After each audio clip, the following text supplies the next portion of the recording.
There are fewer than 30 men in the world qualified to drive Formula One. A mere half dozen, perhaps, to win. At this moment, I'm inclined to think you're not one of them.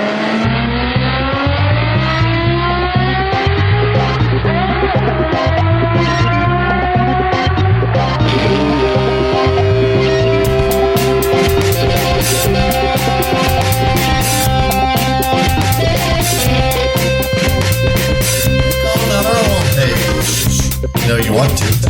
Keep up the good work, and there you have it. There you go.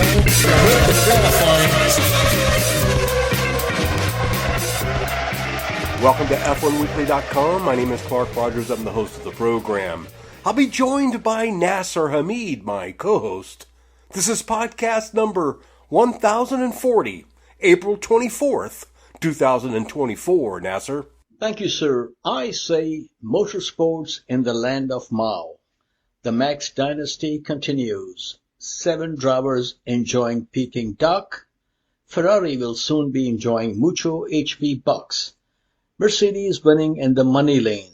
We shall explain very gladly.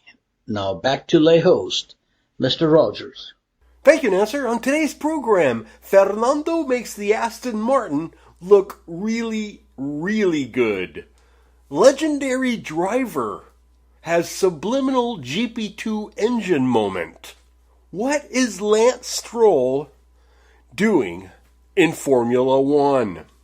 And big Penske news, slapped with a big fine. Well, not so big of a fine, but shocking allegations of manipulation of the push to pass systems in IndyCar. So Nas will probably have some interesting details on that.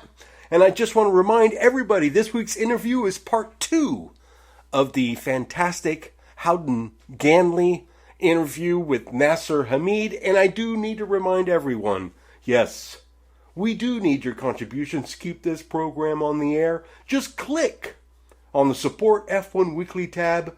You know you want to, and I want to thank Marilyn Harness for helping us out. Thank you very much. Nas, so much going on. It's crazy. How are you? I am doing very good, sir. A little bit suffering from the left coast jet lag, but it was good to be in California, both north and south. And since the host was very busy for little people, we could not connect. So Saturday, yours truly was at the Peterson Museum. Sunday, Long Beach Grand Prix. And my thanks to F1 Weekly Familia members, King James of Santa Cruz, whom you have met, and Tech Talk Tim, whom you have met also, for taking the time to meet up at the museum. And Peterson Museum is very nice. And I took a lot of pictures, which I will post on the F1 Weekly page in the next few days, so we'll see what we have there. So it was very good. And as was the case when Tech Talk, he was studying at Stanford, if you remember those days. And after a visit to the Peterson Museum, we enjoyed some fine dining at a Persian restaurant. Love that grilled tomato, Mr. Rogers. Have you experienced Persian food, sir? Of course, sir. It's wonderful. I love it. And so does everybody else in California. Very good. And sir, far away across the Pacific, the Chinese Grand Prix was back on the schedule, which brings me to a very important public service message, because I enjoyed the race and the sprint race there very much. I'm going to do a little BOTAS here, to whom it may concern. Those who want to ban TikTok and wonton noodles, please do not ban Chinese Grand Prix. This is required for mankind's peace and guilty pleasure. And Mr. Rogers, the drivers were surprised, Formula One was surprised, and I was surprised too, that the organizers were on the Mick Jagger program and had the track painted black. And the drivers were singing a James Taylor tune. I've seen fire, I've seen rain. And Fire in the Grass reminded me of Joe Pesci and his Mud in the Tires from My Cousin Winnie. But I have to ask you, how does Fire in the Grass compare to Flying Shoe in Montreal? Well, I'm telling you, what was really bizarre, there had been rain the previous night, the grass was green. So the thing is, I mean, was there really green grass there, or were they spraying something that's highly flammable? I'm not quite sure, but you know what? It was interesting. Luckily, Smokey the Bear was just right there around the corner. Okay, good. But the show was good, as is the case anytime Formula One cars are racing, and obviously some races are more exciting than the others, but that has, since all the time I've been watching Formula One since '73, season opener in Buenos Aires, also known as Buenos Aires, there was only one Grand Prix that was boring, and that was some years ago when Lewis won the championship in Abu Dhabi. It was so boring that I said, why am I watching this? But that was the only time I questioned myself watching a Formula One race. But anyway, moving on, quali. The sprint quali was a shocker. Max not on the front row was the first Shanghai surprise of the weekend. It was a fish and chips lockout of the front row. Lando Norris taking pole and his fellow Englishman LCH in second. Alonso was faster than Max, and that was muy impressive. Hate to say this, but your favorite driver qualified dead last, Logan Sargent. But what can you do? Now, did you enjoy the sprint race, sir? I did enjoy the sprint race just to see how quickly Max was going to take the lead, and win the darn thing. So that's why I was so happy with that spritz of rain. It just mixed it all up, and it gave confidence to some people who needed some confidence. And then there were others who didn't really need any confidence. They just needed a couple minutes. Yeah, exactly. So Saturday we had the first sprint race of the saison.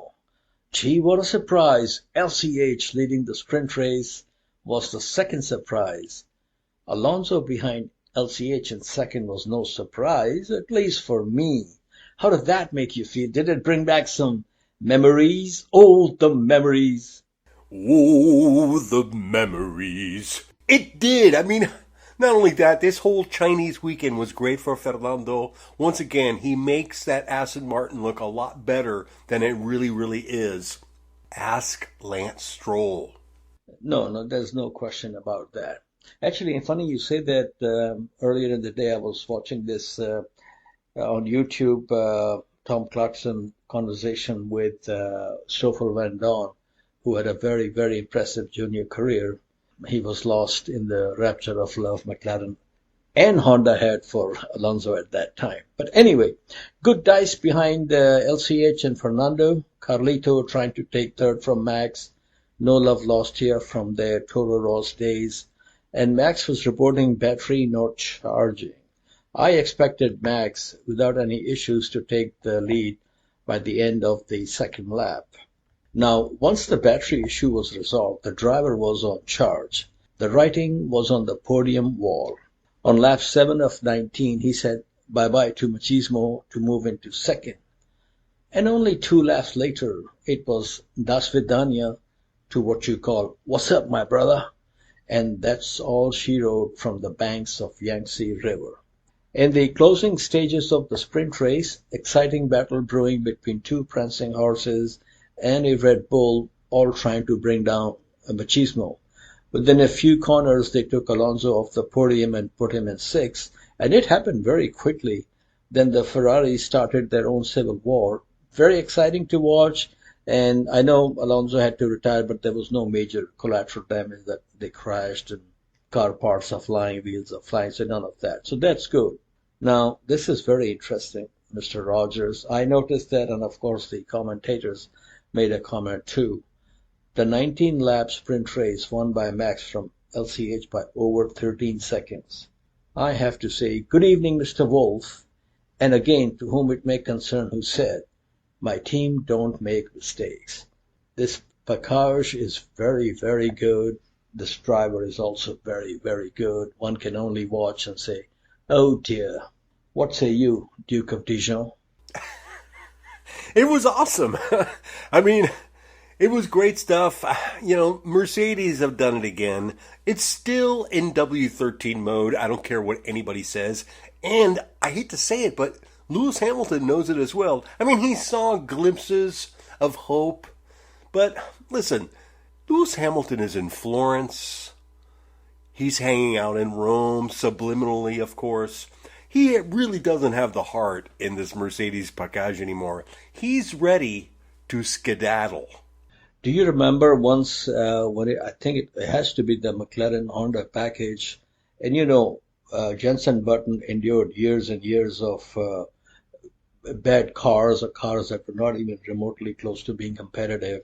And when he was with that, I think it was the McLaren Honda package he had, and his comment after getting out of the car was, "I've never been so happy to get out of a racing car." And I think that's where Lewis and George find themselves. So you can't blame them. But I've been thinking, this car is going nowhere, okay?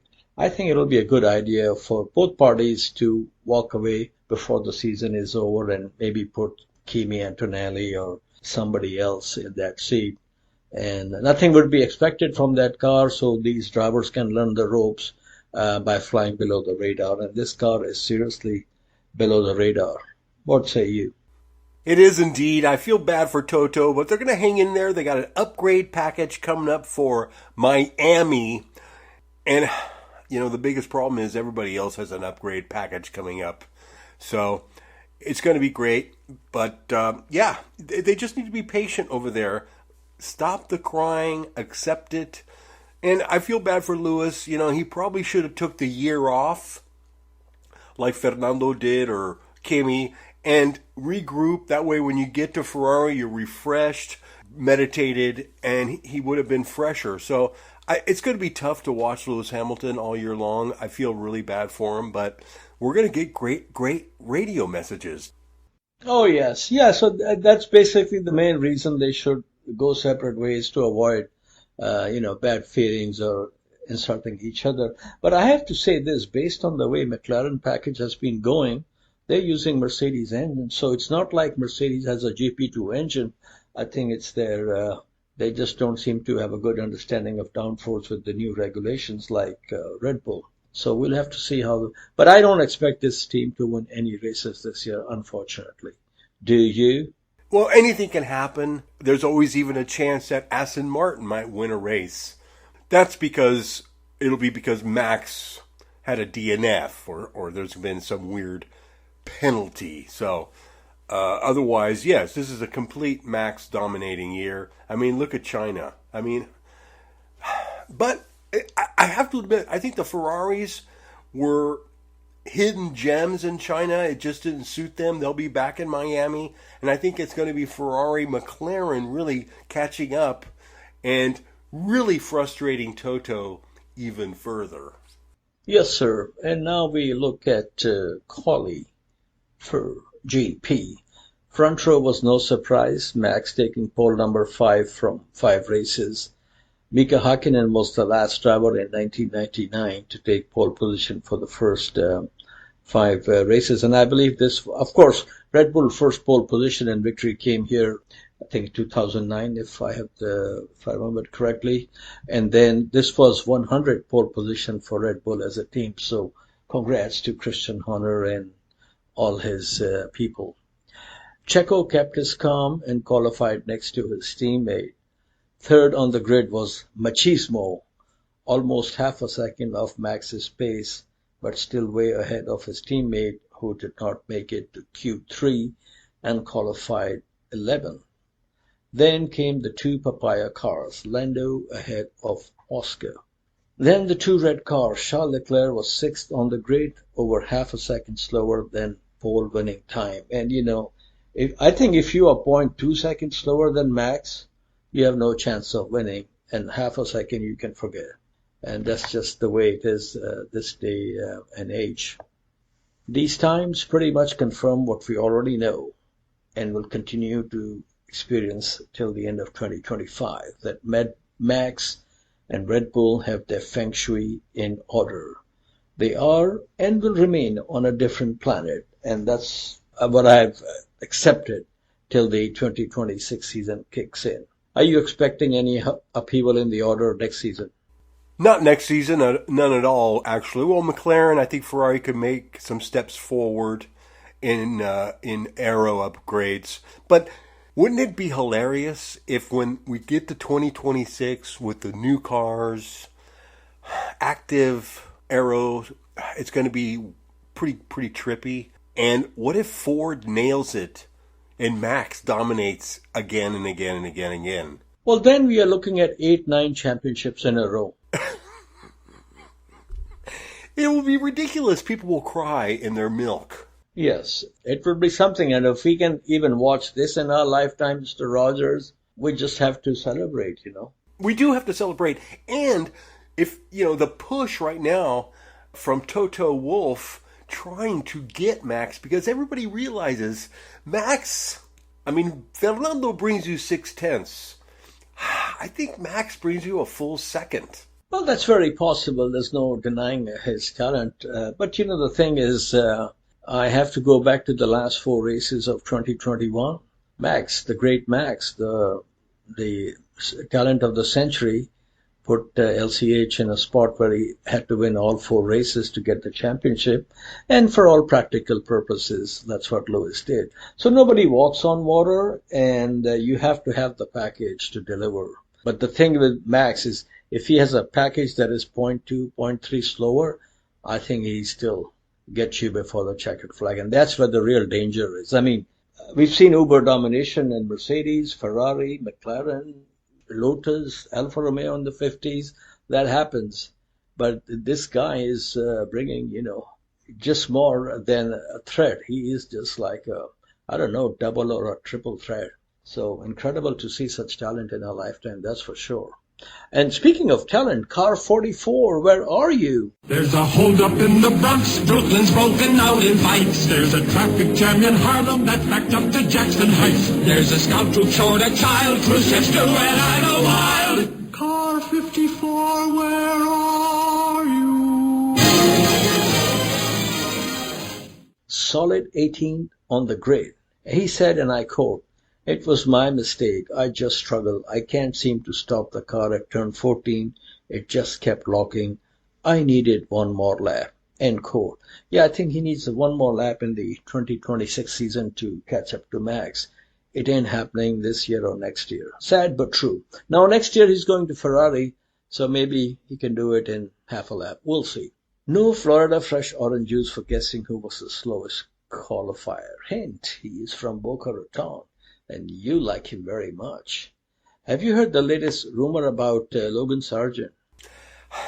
Nasir, I've given up on why Williams is doing what they're doing, but like you said, he does bring money to the table, and dollars make a lot of sense when you need dollars. So I assume he could be bringing more money, because if he doesn't, somebody has to put an end to this. Well, you're not the only one who has given up on him. According to rumors floating around, looks like Williams' team is now coming to the same conclusion. And the rumors are that Miami will be his last race. And Toto, courtesy of millions and millions of dollars from his pocket and Mercedes, because he is a Mercedes junior, they're going to put him, James Vowles used to work for Toto, so they're going to put Kimi Antonelli there. So this way he has more than half a season to prepare and then replace Lewis Hamilton, which is a good idea. And I won't be happy to see Logan Sargent go, or any driver halfway through the season, but he's done more than 25 races now.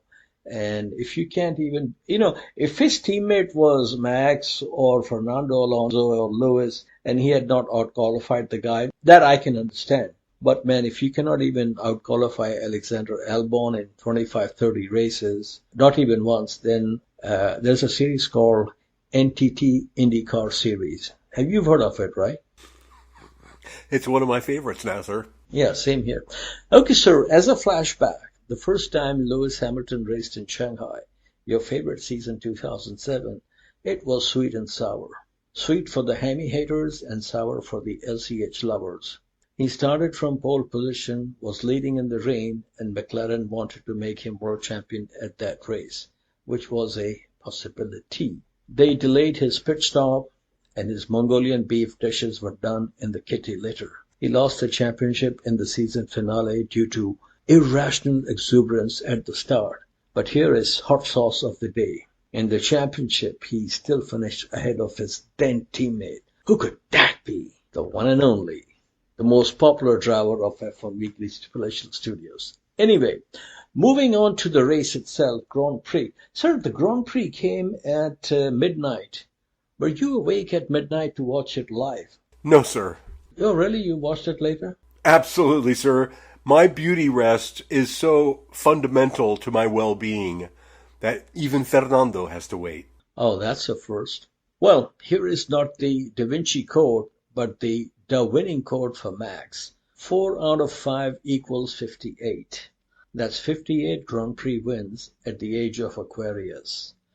Harmony and sympathy is all we need for Checo and 18 other drivers. And I'm beginning to feel sorry for 18 drivers now, to be honest with you. And some of them are still very good drivers. Pulling away at 1 second per lap at the start, restart, or second restart has become SOP for MAX. At this rate, Max may equal Michael Schumacher's number of Grand Prix wins, which is 91, by the end of next season.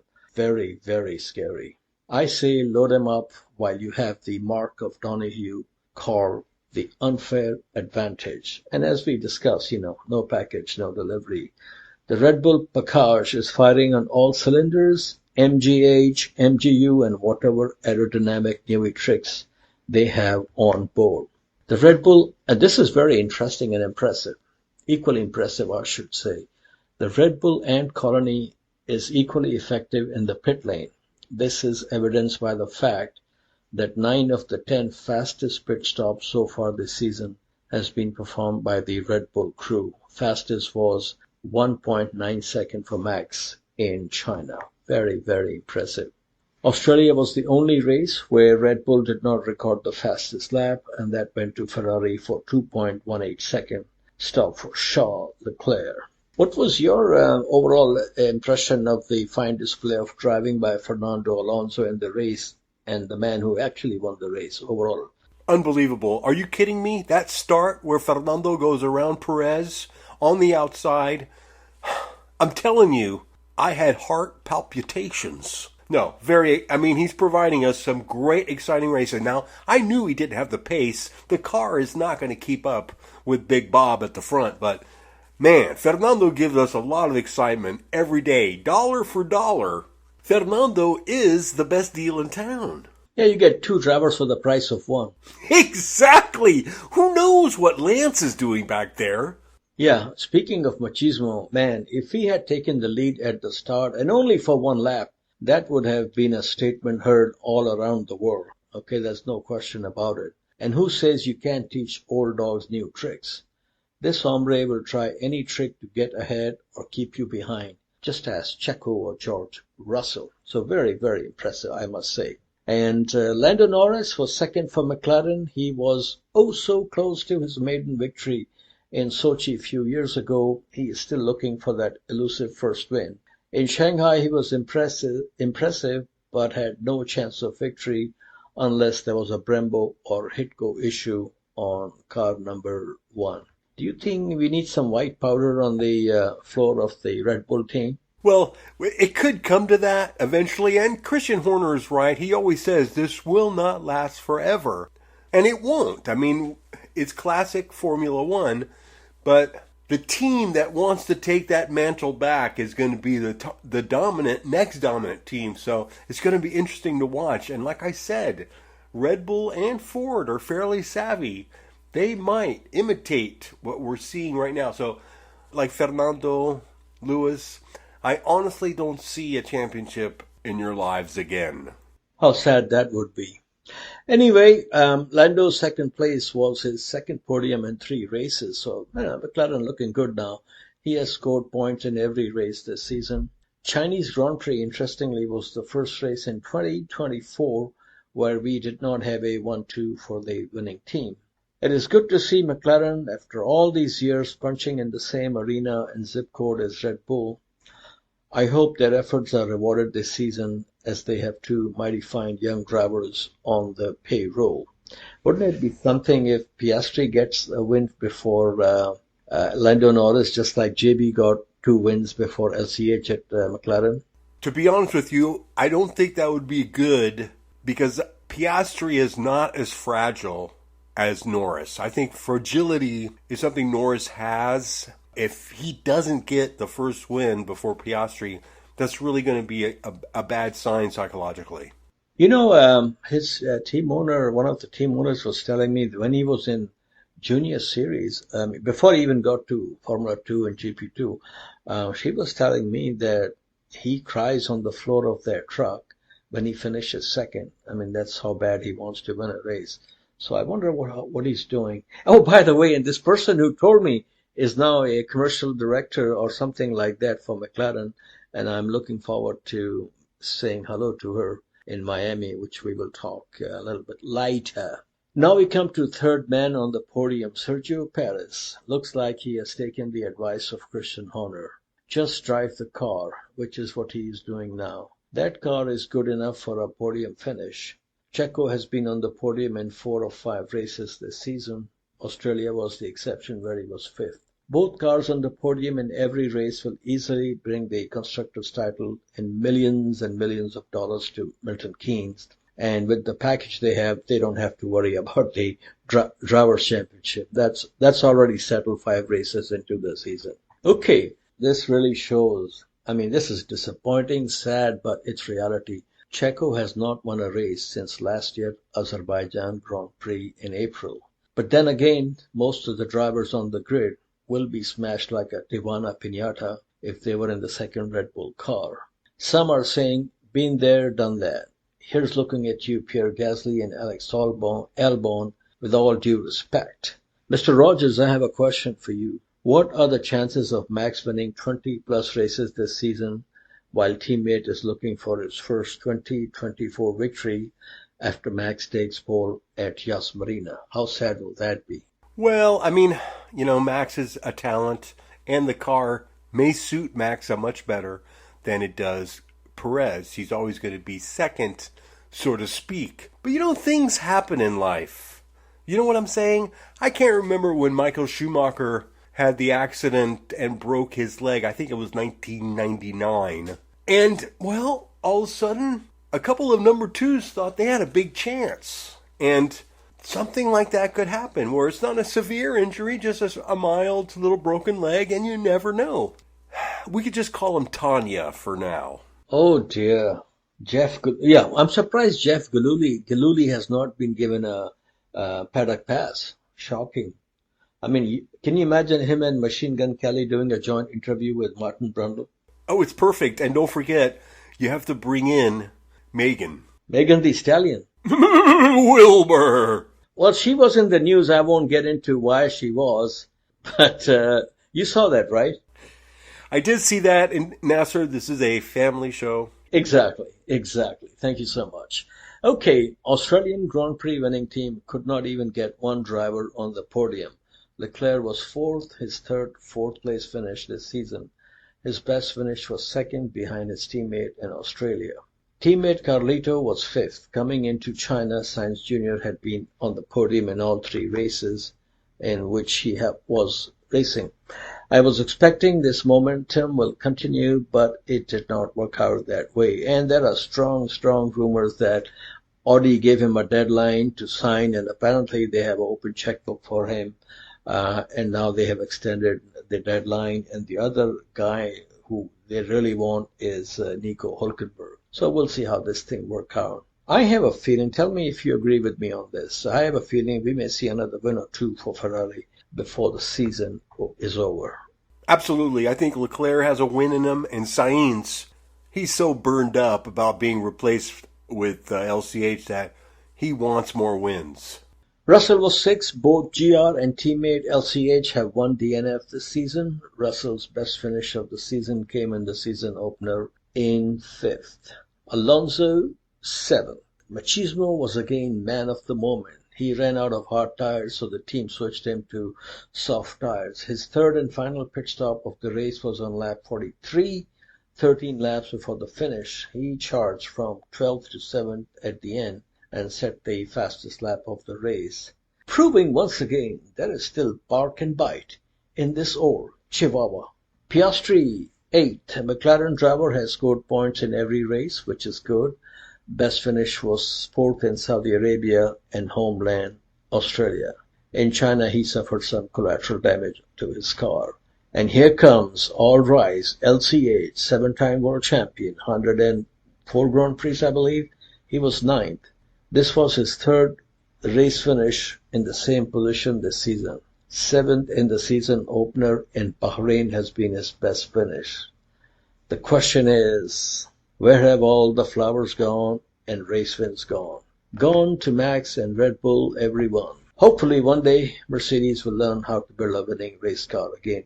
I've been thinking, remember once upon a time, I think it was the Honda Earth car, where the car just was not working as per the wind tunnel results. And they tried every which way, and then they tried another wind tunnel and found out, the original wind tunnel was not calibrated properly. Do you think they could have some sort of a problem there? There's no shortage of technology and brain power at Mercedes. Do you think there could be some sort of an issue like this?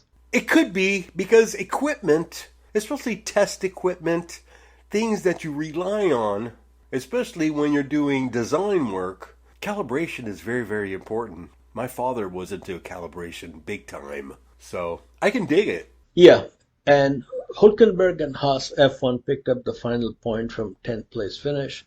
His teammate K-Mag was 16th. Now let's take a look at some other highlights and lowlights from the Chinese Grand Prix. Local driver, I found out something I never knew this. They have these two bridges on top of the, next to the grandstand going over the track. They are very high, of course, and that's where the media center is located. That's very impressive.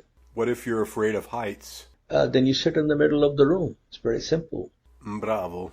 Yeah, and they bring you some, wonton soup and you forget your sorrows. Anyway, local driver Guan Yu Zhou having a Mika Hakkinen moment in front of the grandstands after finishing 14th.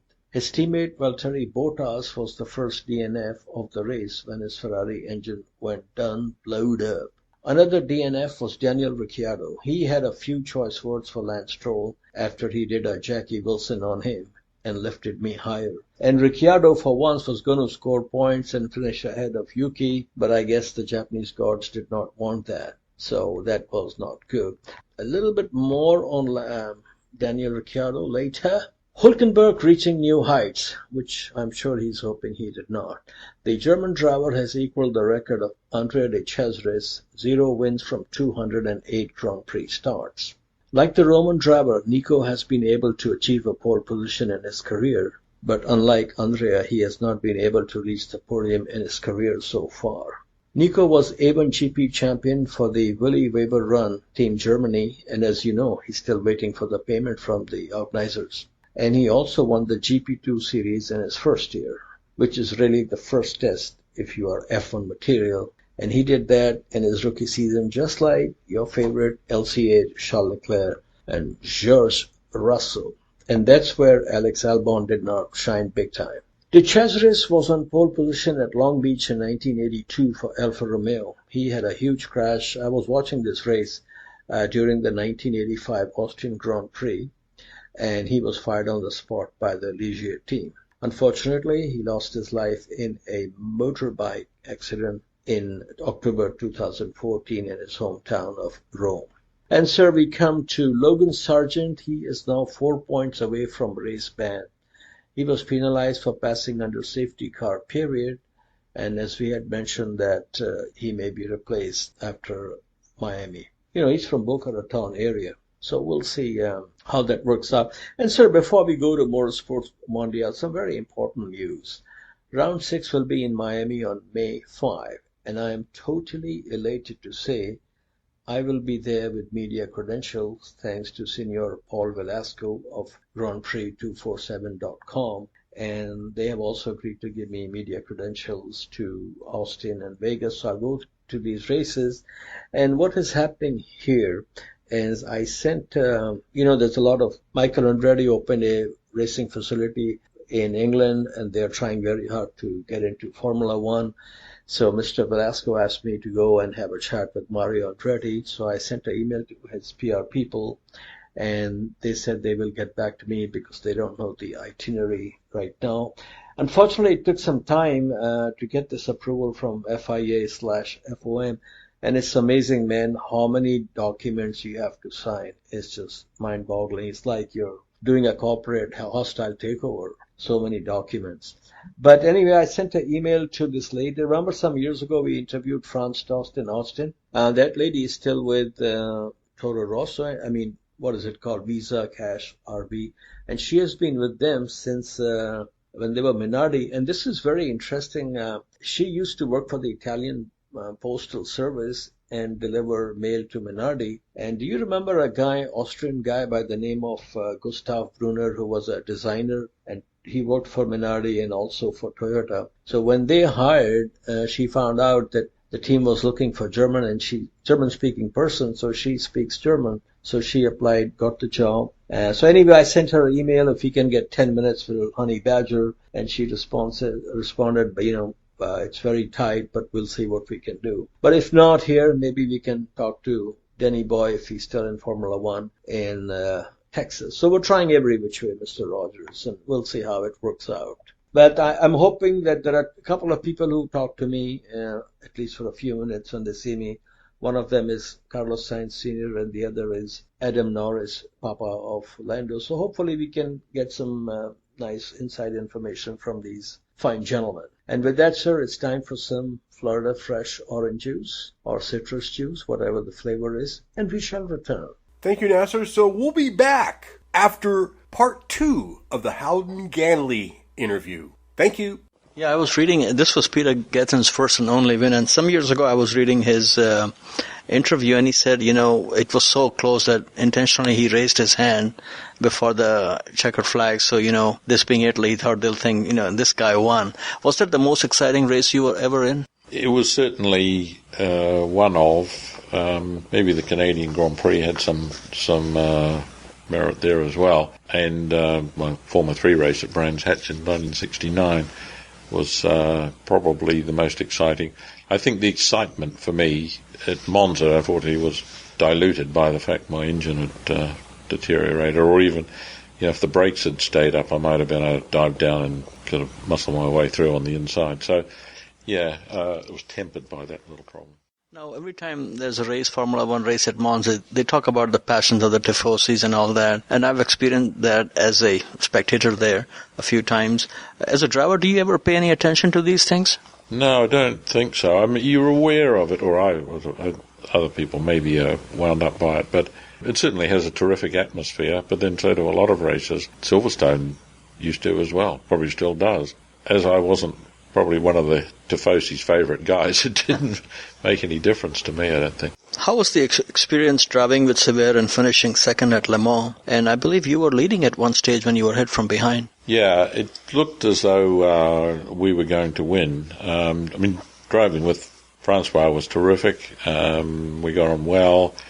I wasn't. He was worried that I was going to come and try and go faster than he was, and I said, no, we're going to do this properly and cruise along at our set speed, and there's no egos here, which actually then sorted it out between us. Driving for Matra was just fantastic. They were such a great team. So that was a wonderful experience. And yes, if you look up the Jabby Crombach book, we basically led for 20 hours, I think it was. And at some point, because I'd remembered the McLaren Ken Miles situation at Le Mans, in 1966. So I said to to Ducarouge and to Lagardère at some point in the night, what's going to happen here? Who's going to win? And they said, oh, don't worry about it, because you guys are using so much less brake pad and less fuel that you're just gradually easing away from the other car. So it's, you're going to win it. We don't need to mess around with team orders. So, okay, I was happy with that result. And then, of course, we got the water in the ignition and then had to stop, I think 3 times, to try to get that sorted out, by which time we had lost our lead, and so we were in second place, and I just caught up to Graham then after sorting the problem out, when he ran into that rainstorm, and he just disappeared into the wall of water.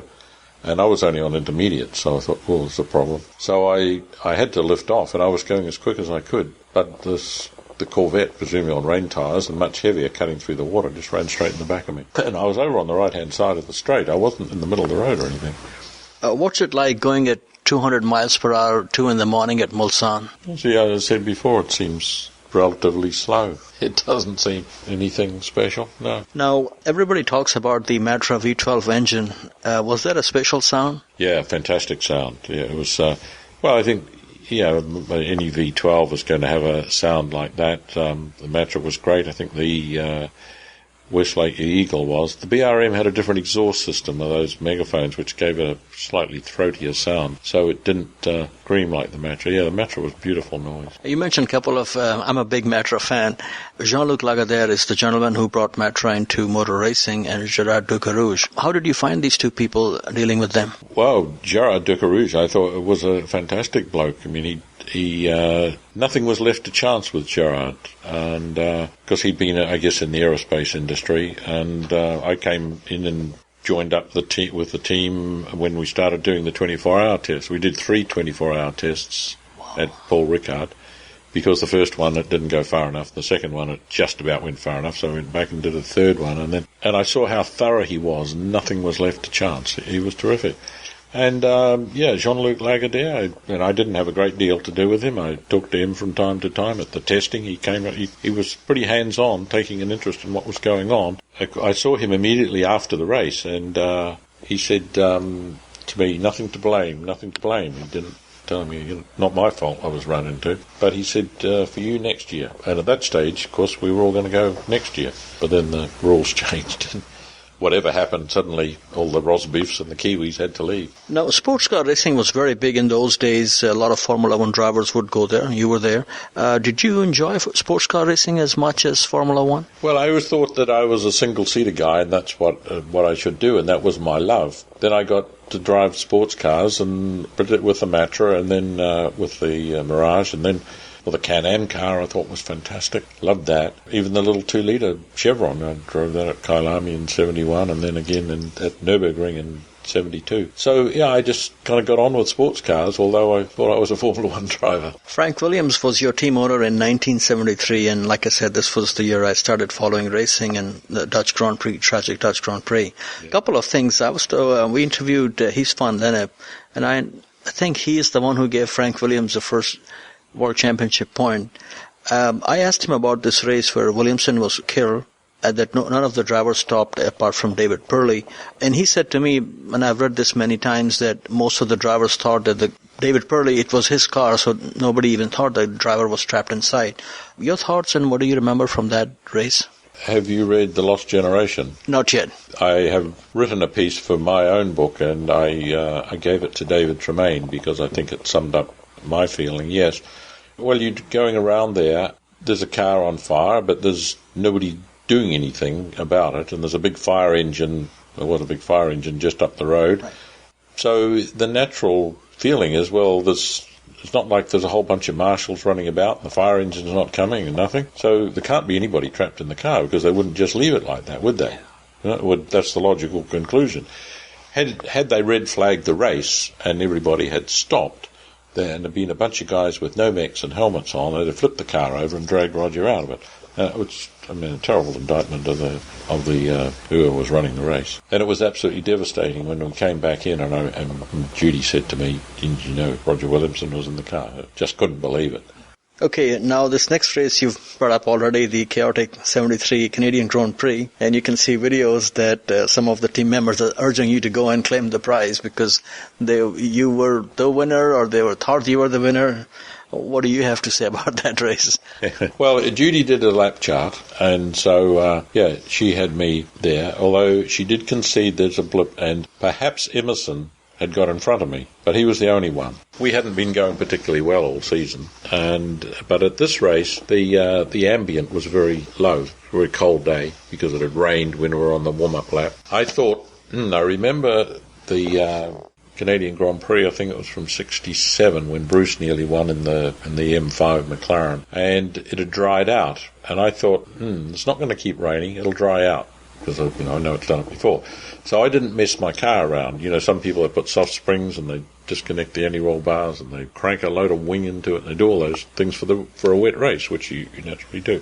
So anyway, I stayed out longer than everybody else, according to our chart. The official chart has me stopping much sooner. And I wasn't going to stop, until Tim Schenken in the other car had stopped, so the guys had a practice pit stop, because nobody had ever practiced it before. And also I wasn't going to come in while the pit lane was full of cars, because it was a really narrow little pit lane, short pits. During practice it was a real traffic jam in there. So I thought, you've got to wait till everybody else has done it. Of course, then I'm staying out there a bit longer than I really wanted to, driving around trying to find wet patches to keep the tyres cold. So we made a terrific stop, then I went out again, and then came to the pace car and they grabbed me. I thought I had dropped out of the lead while I was in the pits, but perhaps I hadn't. So then on we went, and eventually Revson caught up to me, but he didn't get past. I fended him off. When we came to the finish, the checkered flags waved. So is it being waved for me, or is it for Revson or Hunt? I can see him some way back in the mirror. So I did one more lap flat out, just to make sure, and came in, and they said, yeah, you won. And I'm thinking, I'm not sure, maybe third. And for sure, that's the alternatives on Judy's chart. When they wanted, some of the teams went up to the tower, obviously, with their charts. They didn't want to know about Judy's. It's probably the most accurate one of them all. They said, oh, well, okay, you can be sixth, which I thought, I was really penalised for that. So they put Jackie Stewart in front of me. Well, I know that Jackie had been into the pits and it was too crowded, so Ken waved him out again. Then he came back and then it fell off the jack. And there's no way he could have been in front of me. That was ridiculous. Welcome back to F1Weekly.com. Clark Rogers here, your host. And now, as we spin the globe and go around the world with Motorsports Mondial, with the king, the sultan himself, Nasir Hamid. Thank you, sir. And let's talk about my road trip there to SoCal. Back in the day, driving to LBGP was an annual festival. First time I drove there was 1986. Really enjoyed the race. Mario Andretti was the winner for Carl Haas and Paul Newman. And I was there when Monty won his first IndyCar race after chasing down Tony Kanaan's McDonald's-sponsored car. That was a very impressive win by Montoya. And I'm sure you remember, this is my great memory from that event. You remember the Toyota celebrity race they used to have. Now, one year when Willie T. Ribbs was driving for Dan Gurney's Toyota team, both were invited to drive in the Toyota celebrity race. And I was there, I saw this happen shortly before the race. Tricky Dicky Willie T., as he used to call himself, he put a wheel in the trunk of Dan's Toyota Celica to make it, more weight, and so he does not win. So that was very interesting. The place used to be jam-packed. Then came the Tony George-led Crusade and the split. I was there for the first Champ Car race after the split, and believe me, you had to look for people. It was a sad, sad scene. And now we have Penske Entertainment running the show.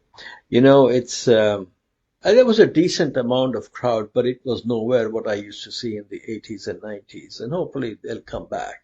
The Long Beach Grand Prix is now owned by Gerald Forsythe, 100%. This is a gentleman from Chicago area. He is in the energy business. He used to own the players-sponsored IndyCar team. He is no fan of roundy round racing, so the good news is we will not be seeing Dick Trickle battle Greg Biffle at Long Beach NASCAR Nation 500. So I know you're a little disappointed, but can you dig it? I can dig it, but we got Chicago. Yeah, absolutely.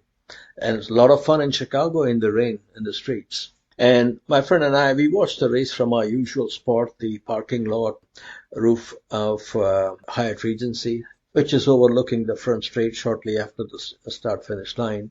And man, the cars are flying at a massive speed. Very, very impressive. And we did get down to the ground level and watched it by the fence. The race was won by Scott Dixon for Chip Ganassi Racing. He is on his way to passing AJ Foyt's record of most wins in IndyCar racing.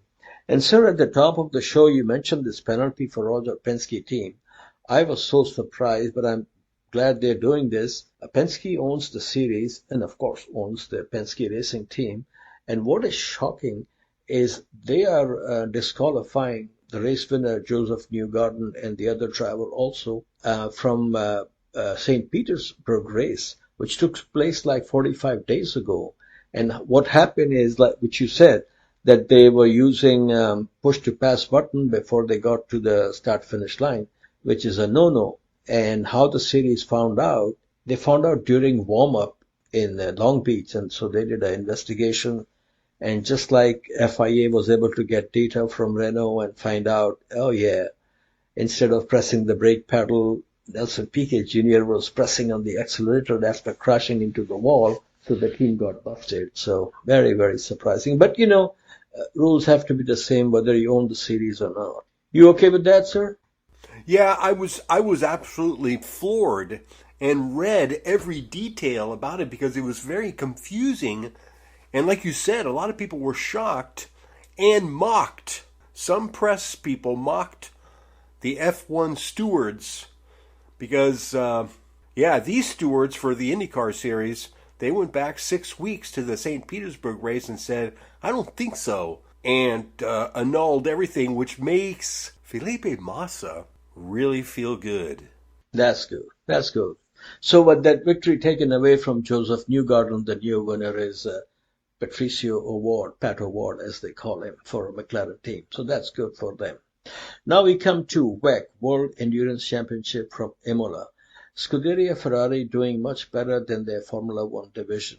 1, 2, 3 in qualifying. Race winner, the number 7 Toyota of Mike Conway, Nick DeVries, and Kamui Kobayashi. Ferrari drivers lost any chance of victory after the team messed up the pit strategy when the rain came.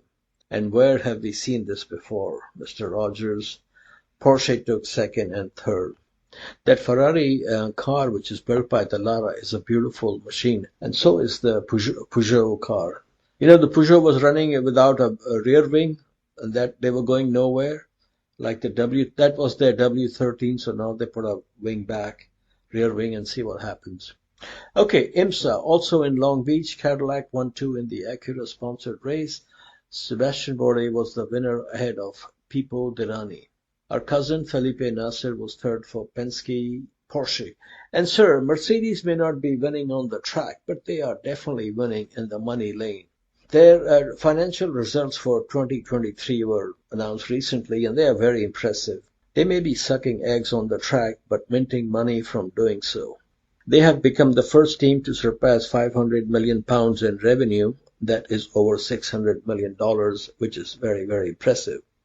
Revenue for 2023 was £546.5, which is over £70 million increase from the 2022 revenue.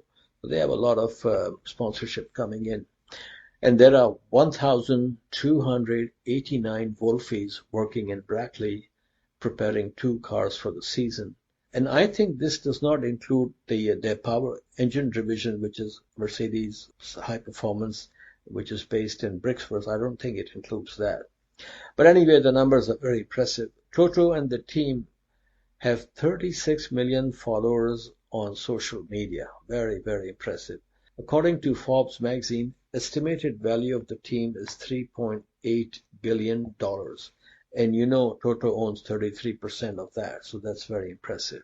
Now, Mr. Rogers, these numbers are peanuts and escargot for you, but still very impressive for poor people of Paris. What say you? Well, I'm not surprised. I mean, the United States is a big market for Mercedes. They're everywhere, and they're new. I'm not sure what class it's called, but they're all electric. Mercedes is very impressive. One of my neighbors has one, and he thinks he's pretty cool. And where Mercedes makes a lot of money in this country and also is, these trucks you see, which is the most popular brand in America, Freightliner, that's also owned by Mercedes. And I remember many years ago, Ford had a big trucking division, and that was sold to Mercedes, and that is sold in the U.S. now under the Sterling banner. So they are a pretty dominant player. They're very big in buses also all over the world. So good for them. And sir, time for a new Timex. You probably heard that Michael Schumacher F1 watch collection is going on auction, and just the watches will bring over $4 million. I just wonder, obviously the family is not short on money, but his wife has been selling a lot of stuff, houses, plane, and now watches. So, it's a difficult situation to comment on. Do you have anything to say on this news, sir? Well, I'm afraid they are a little bit short of money, and that's why we have all these sales. No, it's awful, and there's no reason to comment on this. It's none of our business, and she's doing what she has to do. She's a very impressive woman. Well said, sir. Okay, sir, today is April 24th, and this is a remembrance because on April 22, 1975, okay, this was the day Greg Moore was born in Canada. He was one of the most talented young drivers in IndyCar racing. He had signed to drive for Roger Penske for the 2000 season when he lost his life in a vicious accident at Fontana, Southern California, in the 1999 season finale at the age of 24. I was watching this race live, a very, very sad day in the world of motorsports. And you know, it's amazing how things work out in life and death. I think it was on Saturday. He was at the track on a scooter, and he had a little, coming together with one of the pickups or trucks there. He fell down and I think broke his thumb or something like that, and he had to go to the medical center. And the rule is that if you go to the medical center, you cannot take part in rest of the day's festivities.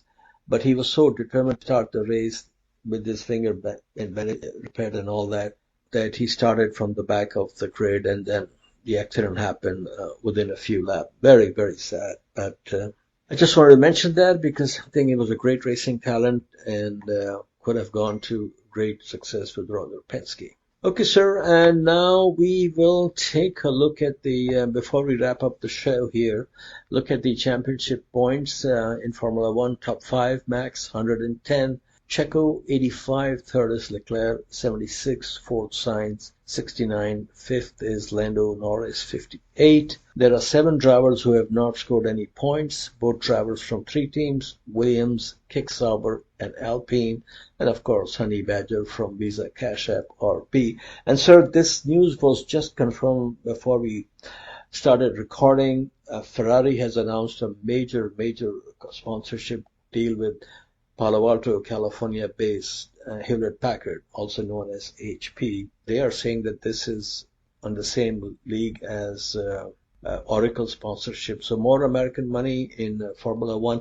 It's a real sad part of these big, and I can understand why, all these big American corporations. Can you imagine if they bring $70, $80 million and say, you need to put one American driver, just like, Honda does when they supply engines. So that could solve the problem to putting Billy Boat or Mark Martin in Formula One. What say you? Why not? Mark Martin, I'm sure, is ready to just jump at the thought of it. But no, the biggest problem is we don't have any talent oozing up at the top of the bottle de crème. So I'm not too excited about that, but it is what it is.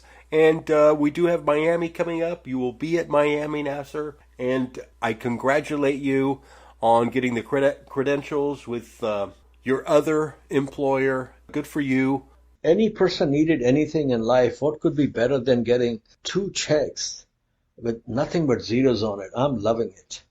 Of course, but you'll be close to Fernando. Yes. And Fernando has become very fan-friendly lately. This is based on his own, but I think it'll be impossible to request. You would need at least 2-3 months. But I'm going to go and get the media information for every team and start writing to them. And slowly and steadily we'll talk to as many people as we can. And right now we want to talk about famous last words. Today they come from a man who knows when to get out of the kitchen, the 2016 Formula One World Champion, Mr. Nico Rosberg. He said, and I quote, and this is after the Chinese Grand Prix, okay? Lewis Hamilton always gives an excuse every time he loses to George Russell. This year his excuse is, we are too far away in the car setup, and that's the problem. But last time I looked, Russell had the same setup, end quote. Do you concur with Nico? I do, and it's interesting, but so Lewis Hamilton had a little blurb during the Chinese Grand Prix, and he couldn't believe, he said, I can't believe how slow this car is, which was my subliminal GP2 engine. I tried to find that on YouTube. I tried to grab that just for fun. Not very easy to find. There's a lot of people protecting Lewis, and they're all British. So if you could find that for me, send it to me, please. Okay, sir. So we will do, and I wish you well, and we will talk next week. Good night.